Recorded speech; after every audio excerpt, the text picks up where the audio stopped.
Hello, I'm Brigantia, Blackbird of Blackbird's Brew. Happy Wednesday, and welcome back to Divination Meditation, where we take a tarot card, an ogham, and a rune, compare and contrast, and see just what we can make out of it. This week, we have the Knight of Wands, we have an ogham called and we have the rune called Uruz. So let's get into it a little bit more deeply, shall we? So the Knight of Wands, this represents impulsivity.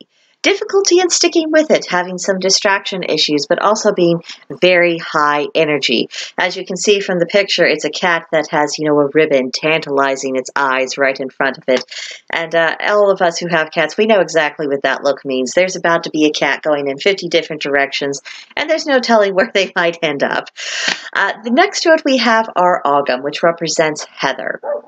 This is about fervor, gateway, and success. It suggests having to take active action, having to pursue it with zeal, and having to make a transition of sorts in order to make things happen. Then we have our rune, Uruz, which represents aurochs, which are an ancient form of kind of an ox or a bull. It has everything to do with survival, endurance, the life force, and I would say even a kind of strength, kind of a primordial strength. Now, I can see how the Knight of Wands is not quite, helping the energies of the ogham and the rune, especially when the Knight of Wands is defined by its impulsivity and not necessarily being wholly focused on the task, pursuing whatever they're doing with zeal, but perhaps experiencing the pitfalls of getting a little bit too distracted, going off on a tangent, falling down the rabbit hole and not quite recovering and getting back to what it was they were supposed to be doing to begin with. Now, if a person is able to discipline that energy and channel it towards accomplishing one goal, that is fantastic, but it can be challenging to keep that focus. And so if we are finding ourselves struggling with concentration, perhaps we just need to make some additional efforts in this so that we can actually use something and produce something out of all that wild, hectic energy and not have it just get all, dispersed and going in 10 different directions and not getting much return out of it. Now, when I look at the ogham and I think about it, I keep coming back to that idea of gateway. A gateway. What do gateways do? They represent liminal spaces. There's outside the gateway and there's inside the gateway. There's going through the gateway, making a transition and a change. It's getting from another place to another. And it's also suggesting that you are having to remove the gate from your path so you can pass through it. That you're having to take action and saying, yes, I want to go in this direction. It's not opening for you. No one left it open for you. You are having to take action to actually chart your course and make sure that you're going to get to where you've decided to go.